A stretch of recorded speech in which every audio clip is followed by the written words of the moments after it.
श्री स्वामी समर्थ हुकमाची राणी या मालिकेमध्ये प्रेक्षकांनो खूप सुंदर असा आता ट्विस्ट येताना आपल्याला पाहायला मिळणार आहे. फायनली आबांना ज्या गोष्टीची भीती होती की त्यांची कंपनी कोणीतरी विकत घेईल आणि त्यांना ज्या गोष्टीचं खूप टेन्शन आलं होतं ते आता त्यांच्या आयुष्यातून कायमचं निघून गेलेलं आहे. इकडे आता यांना खूप छान पद्धतीने एक मुलगी ती कंपनी विकत घेऊन देते आणि ती दुसरी तिसरी कोणी नसून आपल्या या इंद्राची जिवलग मैत्रीण दाखवली आहे. शिवाय आता इकडे कंपनी आणि बंगला या दोन्ही आपल्या हातामध्ये आल्यानंतर मस्तपैकी वटपौर्णिमेची पूजा इकडे राणी खूप आनंदाने करते. पण मात्र या पूजेमध्ये विघ्न आणायला एक मुलगी इकडे तयारच असते. ती मुलगी म्हणजे खरं तर जिने कंपनी वाचवण्यासाठी मदत केली असते ती. पण ती असं का वागत आहे आणि त्याच्या मागं नक्की तिची काय कारणं आहे हे जर तुम्हाला जाणून घ्यायचं असेल तर तुम्ही ही मालिका हा व्हिडिओ शेवटपर्यंत पहा, म्हणजे तुमच्या सगळं काही इकडे लक्षात येऊन जाईल. बरं का प्रेक्षकांनो, इकडे आबा म्हणजे जयसिंगराव महाडिक खूप टेन्शनमध्ये दाखवलेले आहेत. त्यांना त्यांची कंपनी हातातून जाते की काय ही अत्यंत भीती वाटत असते. मनोमन ते खूप दुखावलेले असतात. ते त्यांच्याजवळ असलेले सगळे मोठे मोठे कॉन्टॅक्ट शोधतात आणि त्यांना कॉल करत असतात. बोलत असतात की मला माझं घर विकायचं आहे, तुम्ही जर इच्छुक असाल तर ही प्रॉपर्टी पाहायला नक्की या, तुम्हाला ही प्रॉपर्टी नक्की आवडेल. इकडे फोनवर फोन आबांचे चालू असतात पण काही लोक त्यांना अजिबात रिस्पॉन्स देत नाही. आता इकडे आपली मालिनी सुद्धा आबांसोबत असते. आबा मालिनीला सांगत असतात की मी खूप प्रयत्न करतोय पण आपल्याला पाहिजे तसा रिस्पॉन्स मिळत नाही. तेव्हा आता इकडे मालिनी बोलते की अहो तुम्ही काळजी करू नका, तुमच्या मनासारखं नक्कीच होईल. आपली राणी आणि इंद्रासुद्धा मुंबईला गेले आहेत, ते सुद्धा नक्कीच काहीतरी या सगळ्यातून मार्ग काढतील आणि नक्कीच आपली कंपनी आपली फॅक्टरी आपल्या हातात येईल. आता इकडे रत्नाही म्हणते की भाऊजी तुम्ही काळजी करू नका, नक्कीच यातून बाहेर पडण्यासाठी एखादा तरी मार्ग मिळेल. आता तिथे अजित आलेला असतो आणि अजित बोलतो की आबा तुम्ही काळजी करू नका, आपण काही ना काही नक्कीच मार्ग काढू आणि आपली दादा वहिनीसुद्धा तिकडे गेलेले आहेत, त्यामुळं माझा पूर्ण दादा वहिनीवर विश्वास आहे. ती काहीतरी आनंदाची बातमी घेऊनच मुंबईवरून परततील. तोवर आपण एकमेकांना साथ देऊया आणि एकमेकांची साथ अजिबात नको सोडायला. इकडे आबा बोलतात की तुमचं सगळ्यांचं बरोबर आहे पण मी सुद्धा हातावर हात ठेवून बसू शकत नाही. मी अजून काही नंबर आहेत त्या सगळ्यांना इकडे कॉल करून बघतो, बघू काय होते. आता सुंदर दिवसाची सुंदर सुरुवात झालेली असते आणि इकडे मुंबईमध्ये राणी आणि विक्रांत एका जागीच गाडीमध्ये झोपी गेलेले असतात. आता छानपैकी उजेड जेव्हा राणीच्या डोळ्यांवर येतो तेव्हा राणीला जाग येते आणि उठल्या उठल्या तिला इडलीवाला बाबा एक विकणारा असतो त्याचा आवाज येतो. तो बोलत असतो इडली घ्या वडे घ्या, कोणाला इडली वडे घ्यायचे आहे का. त्याच्या आवाजाने राणीला आता इकडे जाग येते आणि राणी काय करते त्या माणसाला आवाज देते आणि बोलते दादा तुम्ही इकडे या. तोवर राणी इकडे आपल्या इंद्राला उठवत असते आणि बोलते अहो उठा ना, आता उजेडला आहे, चला आपली बरीच कामं बाकी आहेत. पण इकडे इंद्रा बोलत असतो नाही मला झोपायचं आहे. तेव्हा आता इकडे राणी बोलते की नाश्त्याला इडली खाणार का तुम्ही, इडली घ्यायची का. पण इंद्रा झोपेतच असतो आणि तो बोलतो की नाही मला काही नको, मला फक्त झोपायचं आहे. त्याला वाटत असतं की तो आता छानपैकी त्याच्या बेडवर त्याच्या घरामध्ये झोपला आहे आणि तो आता एका कुशीवरून दुसऱ्या कुशीवर व्हायला जातो तर त्याला गाडीचं स्टेअरिंग लागतं आणि तो झोपेतून खडबडून जागा होतो. आणि आता इकडे राणी बोलती अहो तुम्ही इडली खाणार का, नाश्तावाला आला आहे, आपण काहीतरी नाश्ता करूया आणि खाऊन घेऊयात. तेव्हा आता इकडे इंद्रा हो बोलतो आणि राणी त्या माणसाला लगेच इडलीची प्लेट तयार करायला लावते. आता ही दोघंजणं छानपैकी इडली खायला घेतात पण राणीकडे पैसे कमी असल्याचं आठवतं, त्यामुळे ती आता त्या माणसाला बोलते की दादा तुम्ही एकच प्लेट लावा, बस तेवढी बस होईल आम्हाला. आणि त्याचे किती 30 रुपये झालेले असतात ते राणी पैसे देऊन टाकते आणि जी काही इडलीची प्लेट घेतलेली असते ती राणी इकडे आता तिच्या इंद्रा सरांनाच खाऊ घालते. इंद्रा आता छानपैकी नाश्ता करून घेतो आणि तो आता इकडे त्याच्या एका मैत्रिणीला भेटायला आलेला असतो मुंबईला. आता ही दोघेजणही त्या ऑफिसला जातात. तोपर्यंत इकडे हॉटेलमध्ये मस्तपैकी आपली उर्मिला छान नाश्ता करत असते तर विक्रांत अगदी फोनवर बिझी असतो. विक्रांतला आज सारखे फोनवर फोन येत असतात की तुमच्या कंपनीचा लिलाव नक्की आहे ना, तुमच्या कंपनीचा लिलाव कधी आहे. विक्रांत सगळ्यांना एकच उत्तर देत असतं की हो, आमच्या कंपनीचा लिलाव नक्कीच होणार आहे आणि तो लिलाव उद्या आहे. उद्या सगळ्यांनी लिलावाच्या ठिकाणी नक्की जमायचं आहे. आता इकडे विक्रांत उर्मिलाला सांगत असतो की सकाळपासून फोन उचलून मला अगदी कंटाळा आला आहे. सगळ्यांचा एकच प्रश्न आहे की नक्की उद्या लिलाव आहे का? तेव्हा पुन्हा एकदा विक्रांतला आता इथे फोन येतो. तेव्हा उर्मिला बोलते, थांब, तो फोन मी घेते, तोवर तू हे नाश्ता करून घे. लगेच इकडे उर्मिला फोन उचलते आणि त्या समोरच्या माणसाला सांगते, हो, आमच्या कंपनीचा लिलाव उद्याच आहे आणि तुम्ही नक्की या, तुमचं स्वागत असेल. बरं का, आता इकडे विक्रांत उर्मिलाला बोलत असतो की आपला चांगलाच फायदा होणार आहे, कारण इकडे भरपूर फोनवर फोन येत आहेत. ही कंपनी विकत घेण्यासाठी सगळेजण खूपच इंटरेस्टेड आहे. तेव्हा उर्मिला बोलते की मधल्या काळामध्ये तुम्ही इंद्राकडनं जे काही काम करून घेतलं आहे त्याच्या चांगल्या कर्माचंच हे फळ आहे. आबांनी आणि इंद्रानी ही कंपनी एका उच्च लेवलवर नेऊन ठेवली आहे, म्हणूनच लोकांना या कंपनीमध्ये खूपच इंटरेस्ट आहे आणि ती घेण्यासाठी सगळेजण इंटरेस्ट दाखवत आहे. आता इकडे विक्रांत बोलतो, हो, आपल्याला जेवढे काही पैसे मिळेल तेवढे आपण घेऊयात, कारण तसंही हा जो काही पैसा आपल्याला मिळणार आहे तो सगळा फुकटचा आहे, कारण ना ही कंपनी आपली आहे ना त्यातले कष्ट आपले आहे. तेव्हा उर्मिला आणि विक्रांत एकमेकांकडे पाहतात आणि खूप हसतात, खुश होतात. आणि इकडे राणी आणि इंद्रा मात्र त्याच्या मैत्रिणीला भेटण्यासाठी तिच्या कंपनीच्या केबिनमध्ये वाट पाहत असतात. तेव्हा तिचा असिस्टंट तिथे येतो आणि विचारतो की तुम्ही कोण आहात, तुम्ही कशासाठी इथे आलात? तेव्हा आता इंद्रा बोलतो की तुमच्या या कंपनीच्या मालकिनीसोबत मला बोलायचं आहे, कारण ती माझी चांगली मैत्रीण आहे आणि ती मला ओळखते. पण इकडे आता हा जो कंपनीचा जो काही मॅनेजर असतो तो अजिबात राणीला आणि इंद्राला इथे भाव देत नाही. तो विचारतो की तुम्ही अपॉइंटमेंट घेतली आहे का आमच्या मॅडमची? तर हा इंद्रा इकडे बोलतो की नाही, अपॉइंटमेंट घेतली नाही, पण ती माझ्या चांगलीच ओळखीची आहे आणि ती माझी मैत्रीण आहे. तेव्हा हा मॅनेजर बोलतो की म्हणूनच तुम्ही इथे खोटं बोलत आहात, तुमची काही ओळख वगैरे नाही, फक्त मॅडमला भेटण्यासाठी तुम्ही असं खोटं नाटं वागत आहात. पण इकडे इंद्रा आता रागे बोलणारच असतो, पण राणी मध्यस्थी करते आणि बोलते की अहो सर, असं काही नाही आहे, पण खरंच ह्यांची ती खूप चांगली मैत्रीण आहे आणि म्हणूनच आम्ही खूप लांबून तिला भेटण्यासाठी इथं आलेलो आहे. पण मॅनेजर काही एकही शब्द ऐकून घेण्याच्या मनस्थितीत नव्हतो. तितक्यात कंपनीचा एक एम्प्लॉई येतो आणि सरांना सांगतो की सर, आपल्या डेटाबेसमध्ये काहीतरी गडबड झालेली आहे आणि त्यामुळे आपला सगळं कंपनीचं कामकाज इथं रखडलेलं आहे. जर ते आत्ताच्या आत्ता चालू झालं नाही तर आपलं करोडोचं खूप मोठं नुकसान इथे आपलं होणार आहे आणि त्याची आपल्याला भरपाई करता येणार नाही. तेव्हा आता इकडे मॅनेजर खूप घाबरलेला असतो आणि मॅनेजर बोलतो की पटकन कोणत्या तरी इंजिनियरला बोलवून घ्या आणि काय प्रॉब्लेम झाला आहे तो नक्की आता इकडे पडताळून घ्या. पण आता या सगळ्यामध्ये खूप वेळ जाईल असं एम्प्लॉई म्हणतो, पण तोपर्यंत आपलं खूप सारं करोडोचं नुकसान होऊन गेलेलं असेल. तेव्हा आता इकडे इंद्रा मध्येच बोलता आणि म्हणतो, सॉरी, मी तुमच्या मध्येच बोलत आहे, पण तुमचं जे काही नुकसान होत आहे ते मी थांबवू शकतो. मी एकदा पाहू का नक्की काय तुमच्या डेटाबेसमध्ये प्रॉब्लेम झालेला आहे? तेव्हा इकडे हा मॅनेजर बोलतो, तुम्हाला हे सगळं जमतं का? तेव्हा इंद्रा बोलतो, हो, मला हे नक्की सगळं काही जमतं, मला एकदा पाहू द्या. इकडे आता मॅनेजर बोलतो की दुसरा माणूस येईस्तोवर खूप वेळ निघून जाईल आणि तोपर्यंत आमच्या कंपनीचं खूप सारं नुकसान होऊन गेलेलं असेल. बरं ठीक आहे, तुम्ही ट्राय करा. पण इंद्रा बोलतो, या बदल्यात तुम्ही तुमच्या मॅडमसोबत माझी भेट लवकरात लवकर घालून द्यायची आहे, तरच मी तुमची मदत करेन. आता हा मॅनेजर आडलेला असतो आणि तो लगेच इंद्राला हो बोलतो.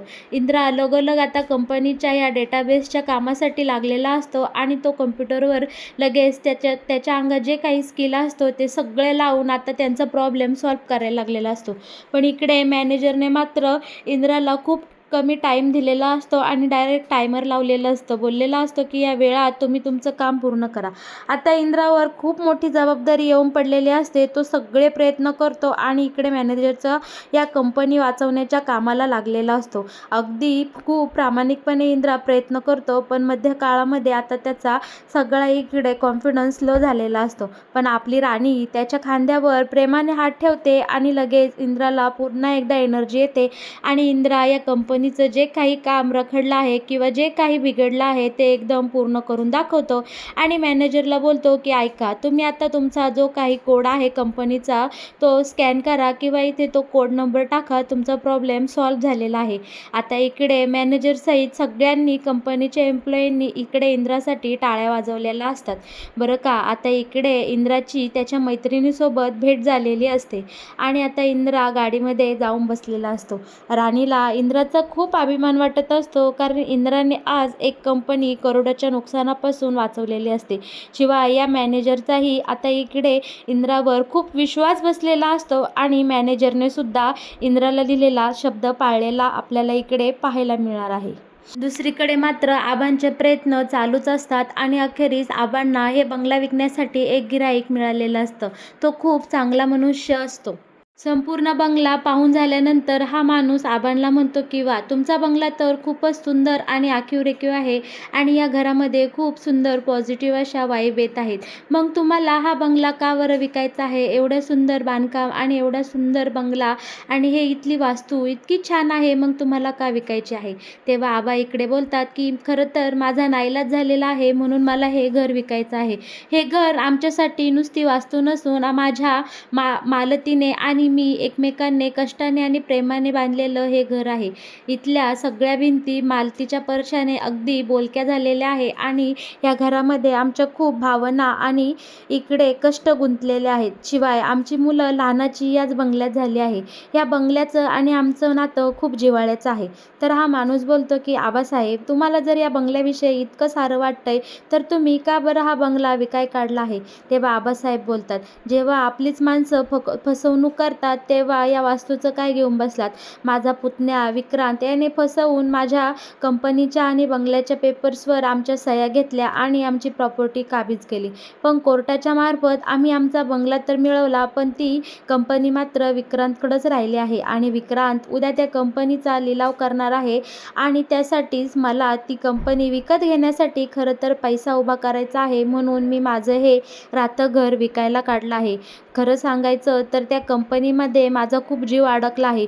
खूप कष्टाने आणि प्रेमाने ती कंपनी मी उभी केलेली आहे आणि हुशारीने तिचा इतका मोठा विस्तारसुद्धा केलेला आहे. त्या कंपनीवर अनेक कामगारांची घरं वसलेली आहेत. त्यांच्या घरामध्ये त्या कंपनीतून येणाऱ्या पैशामुळेच आता इकडे चूल पेटलेली असते आणि त्या कामगारांची मुलं देखील शाळेत जातात. इतक्या साऱ्या माणसांचा हाल करून मला या बंगल्यामध्ये सुखाने राहता येणार नाही, म्हणून मी असा निर्णय घेतला की हा बंगला विकायचा आणि माझ्या कंपनीत काम करणाऱ्या अनेक कामगारांची घरं वाचवायची. तेव्हा आबासाहेबांचे हे उच्च विचार पाहून इकडे तो माणूस म्हणतोय की आबासाहेब, तुमच्यासारखा दिलदार मनाचा माणूस मी कधीही पाहिला नाही आणि तुम्ही त्या कामगारांविषयी एवढा सारा विचार करताय, त्यामुळे हा बंगला मी 100% खरेदी करत आहे. या बंगल्याची मिनिमम प्राईस 5 कोटी इतकी आहे, पण मी 6 कोटी या बंगल्याचे पैसे द्यायला तयार आहे. तेव्हा आबासाहेब म्हणतात की तुमचे खूप आभार आणि आमच्यावर खूप उपकार झाले. खरं तर तुम्ही मला ते पैसे माझ्या हातात देऊ नका, तर उद्या तिकडे त्या कंपनीसाठी लिलाव लावा आणि तुम्ही म्हणून ती कंपनी विकत घ्या आणि आमच्या ताब्यात द्या. इकडे आता आबासाहेबांचा इतका स्वच्छ मन आणि छान स्वभाव पाहून तो माणूसही या डीलसाठी तयार झालेला असतो आणि तो बोलतो की आबासाहेब, तुम्ही आता निश्चिंत राहा, अजिबात काळजी करू नका, उद्या तुमची कंपनी तुमच्या हातात असेल. आता इकडे आबा लगेच ही आनंदाची बातमी इंद्रा आणि राणीला फोन करून सांगतात. पण तिकडे इंद्रा आणि राणी परतीच्या प्रवासासाठी निघालेले असतात. आता इकडे आबा त्यांना फोन करून सांगतात की आपल्या बंगल्याला गिऱ्हाईक मिळाले आहे, आपली पैशाची व्यवस्था झालेली आहे आणि मी त्यांना सांगितलं आहे की उद्या आपल्या बाजूने तिकडे तुम्ही लिलावात भाग घ्या आणि ती कंपनी आम्हाला विकत घेऊन द्या आणि त्यासाठी हेच मनुष्य खूप चांगले आहेत, ते गृहस्थ तयारही झाले आहे. आता इकडे राणी आणि विक्रांत जरा सुटकेचा श्वास सोडतात, कारण ऑलरेडी त्यांचंही तिकडे ज्या कामासाठी ते मुंबईला गेले होते ते कामही पूर्ण झालेलं असतं. आता सगळेजण इकडे गावाकडे आलेले असतात आणि अखेरीस तो लिलावाचा दिवस उगवलेला असतो. बरं का आता इकडे हा विक्रांत येणाऱ्या प्रत्येक पाहुण्याचं एकदम मनोभावे स्वागत करत असतो आणि त्यांना बसायला शिवाय चहा पाण्याची ह्याने खूप सुंदर अशी व्यवस्था केली असते. उर्मिला आणि विक्रांत इकडे पाहुण्यांचं स्वागतासाठी लागलेले असते. आता इकडे विक्रांतच्या मनात असा प्रश्न येतो की खरं तर या कंपनीचा लिलाव पाहण्यासाठी इथे इंद्रा, राणी आणि घरचे सगळेजण पाहिजे होते. खरं तर आबांनी त्यांच्या उघड्या डोळ्याने हा लिलाव पाहायला हवा होता. तेव्हा उर्मिला बोलते की विक्रांत, तुम्ही काळजी करू नका, कारण तुमचं हे स्वप्न आता पूर्ण होणार आहे. समोर बघा. तर समोरून तिकडून राणी, इंद्रा, आबा, मालती शिवाय यांचे सगळेच म्हणजे आपली रत्नाई आणि अजित हे सगळेजण आता इकडे लिलावाच्या ठिकाणी आलेले असतात.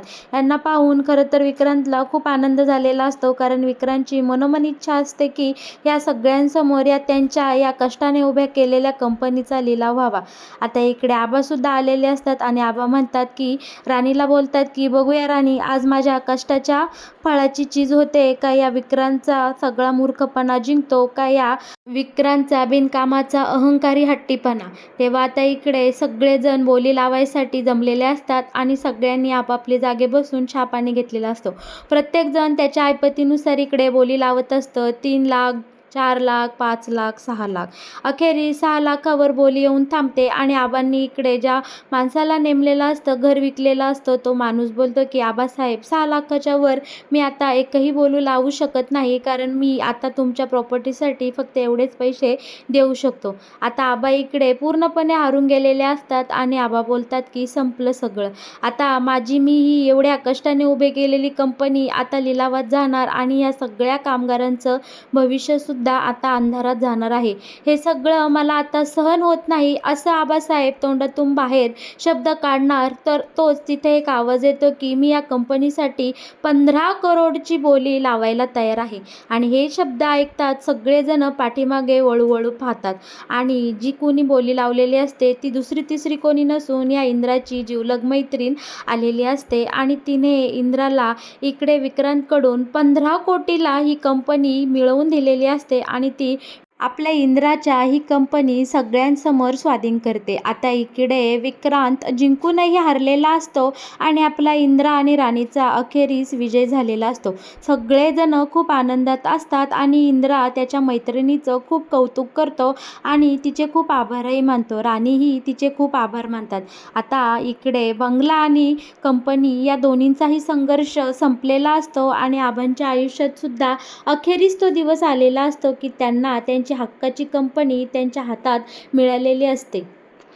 का आता वटपौर्णिमेचा दिवस उगवलेला असतो आणि आपल्या राणीने विक्रांतसाठी एकदम कडकडीत उपास धरलेला असतो आणि इकडे राणी आता वडाच्या झाडाला फेऱ्या मारत असते. शिवाय राणीची पूजा पूर्ण होणार फक्त तर इकडे आता एका मुलीने तिथं झाडावर असलेलं मोहोळ उठवण्यासाठी एका माणसाला सुपारी दिलेली असते आणि सांगितलं असतं की राणी जेव्हा पूजा करण्यासाठी तिथे जाईल तेव्हा या मोहोळावर बरोबर दगड मारायचा आणि त्याच वेळी सगळ्या माशा इकडे आता उठून खाली आल्या पाहिजेत. आणि अगदी त्या मुलीने जसा प्लॅन केलेला असतो सगळं तसं घडलेलं असतं.